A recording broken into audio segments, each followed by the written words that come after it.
Brum, brum, brum.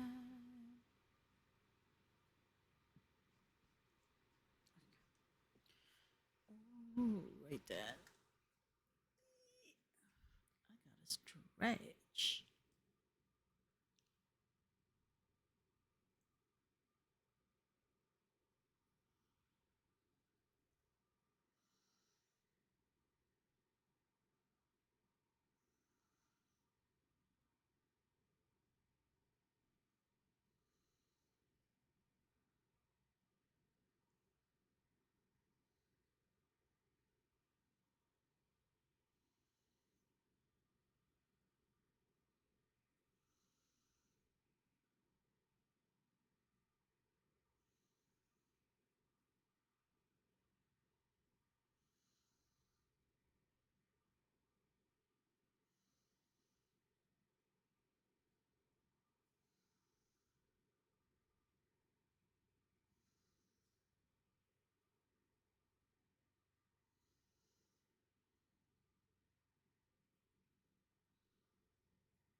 Oops.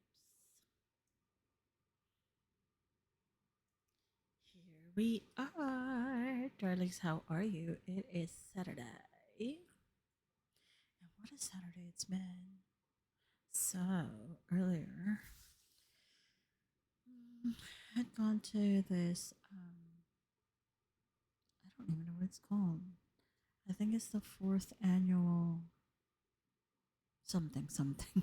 Anywho, um, it's quite a ways because we had to drive down there. And um,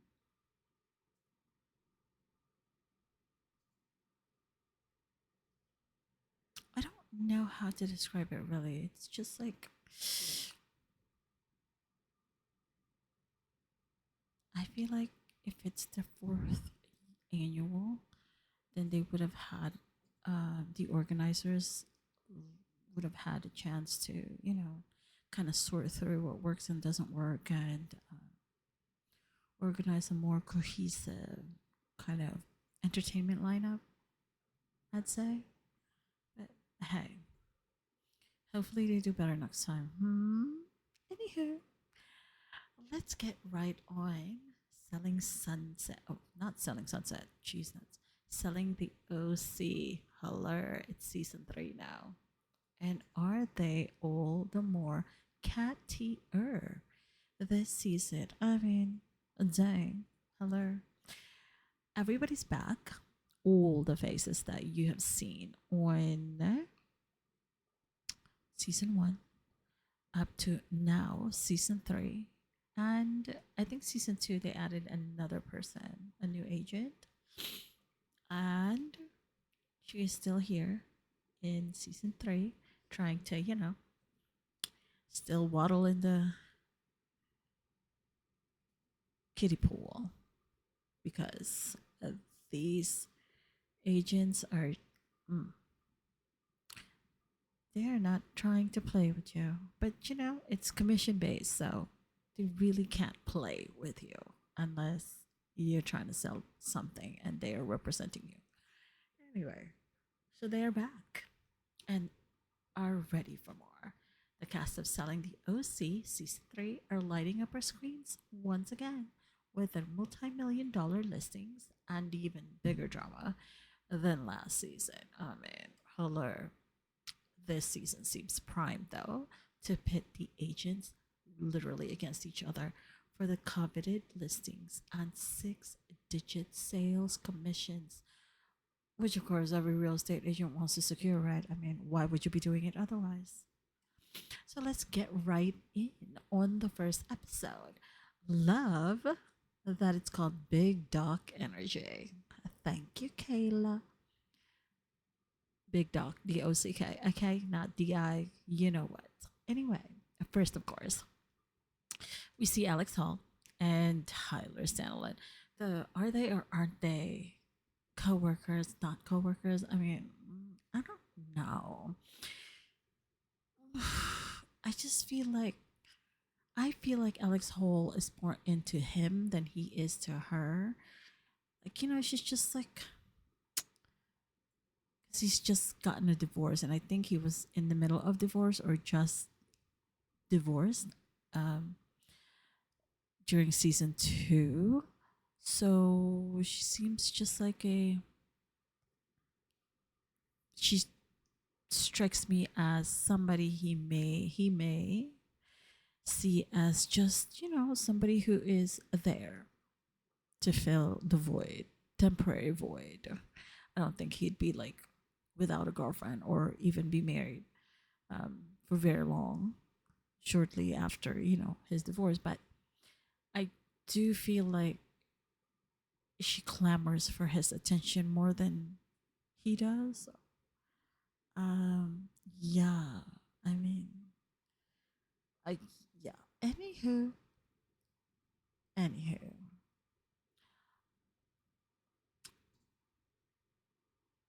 I'm trying to recall like the last scene in season two where they were smooching each other in the jacuzzi at Polly's birthday party. So, are they still together, or were they together, or are they trying to get together, trying to get to know each other deeper? Who knows?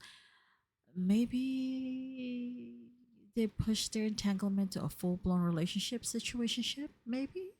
Well, look, again, it seems like Tyler wanted to test the waters with Alex Hall, get her to catch her feelings, here, there, and everywhere. And then he jetted right off to Fiji and Australia and wherever else he went to clear across another continent to, well, hang 10. I mean, why not? Okay, that is wild. I mean, holy cow. Is it because of the kiss? No, I'm kidding. I'm kidding. Yeah, but you know, if you gotta go find yourself and be elsewhere away from where you normally would, then more power to you. Go on and like ship yourself to another continent. Hang loose, brother. Hang loose. Still, Alex Hall was literally serving Tyler though some serious come hither looks, and like I just again I feel like she wasn't shy about the flirtation between them. So when she finally got a taste, she obviously wanted the rest of the lollipop. Well, it's too bad Tyler seemed to only have like one lick saved for Alex Hall, and that's it. Look, again, like I said, divorce will bring about different things in different people, and y'all didn't think he was gonna be celibate, did you? Like shortly after his divorce. I'm just saying. So, is the Alex Hall ex Tyler Stanland thing? Is it a ghosting, not ghosting situation? You guys decide. Anyway, Kayla, that diminutive firecracker, is making moves with her biggest listing to date. She is hoping to sell this dang property so she can go on and buy a forever home for herself and her cutie patootie son. I mean, why shouldn't she? The girl is busting her behind trying to get those commissions. Okay. She's razor focused on her business, and while she's no longer aiming to be besties with everyone in the office, she's still keeping her ears and eyes peeled to make sure she doesn't miss a beat with the drama. Okay, you know what they say: information is power. And Kayla, she is here to keep her claws sharpened, her palms soft for cashing those checks, because hello, and her tongue razor sharp in case she needs to cut a fish down a pig or two. I love it. I love how Kayla put the new girl to work with cleaning up the beachfront in front of the property she's trying to sell with its own dock. Like, holy shit, that's a huge dock. Like then again, this is Newport, so you gotta have your own small sailboat or at least something, right? Like a boat, something that like floats on the water.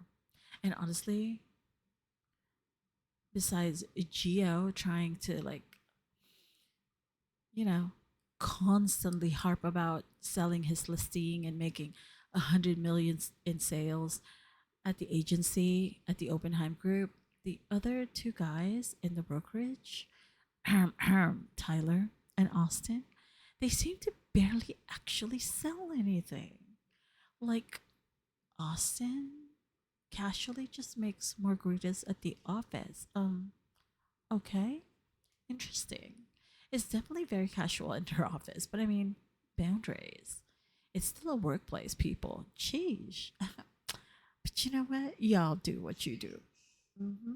And speaking of Geo, the douche is back. Look, Gio owns his douchiness. He is going to not be oversold by anyone, including his own coworkers and probably himself. He is salty that Kayla got the listing instead of him for the $22 million listing instead of him.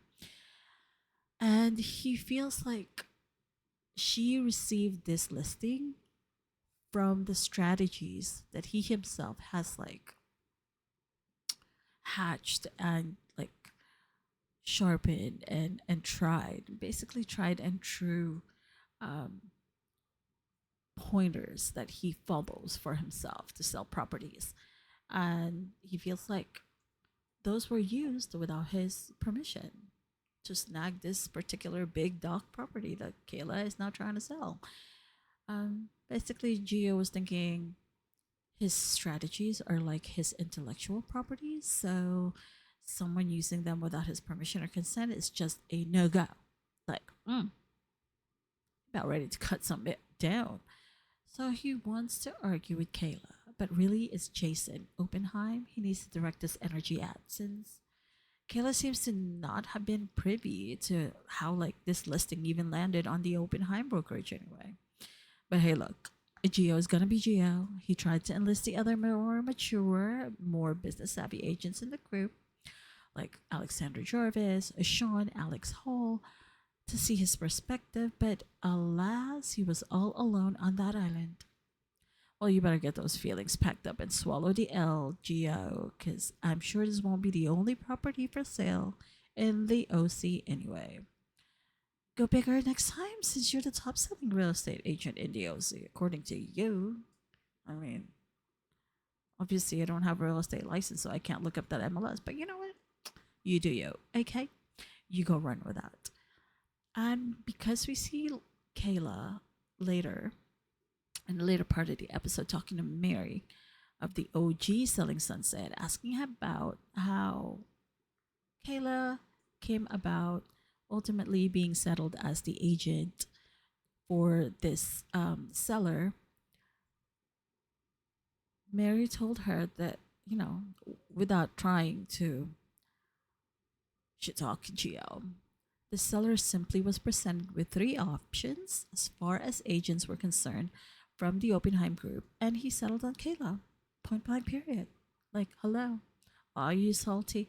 Motherfuckers need to just sit down. Okay? Let her do what she needs to do. If she doesn't sell the damn thing, she doesn't sell it.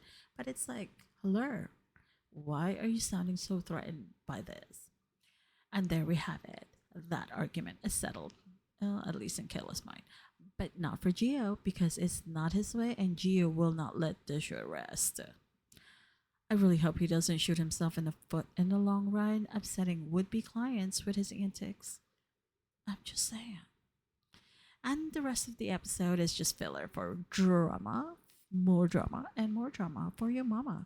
With these agents, they're always going to try and claw each other through, and some others, well, they really do try to get in each other's pants. But you know what they say about pillow talk with your coworker? It never really ends happily, now does it? Or am I wrong in that? Anyhow, that is up. And that is all for Big Dog Energies. Big Dog energies for selling the OC season 3's Big Dog Energy. That is episode 1. I will see you all in episode 2. You go stay fabulous because what else are you going to do but be your fabulous self? And if you haven't already, would you, if you don't want to, that's fine too.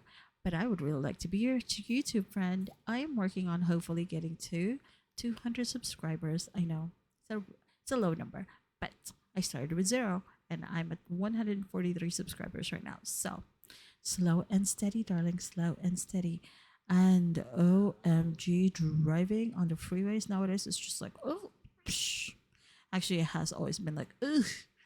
But try to remember to leave some grace for others and to always, always, always journey in gratitude. Darling dears, I shall see you next on the go round. To the loop for now. Bye.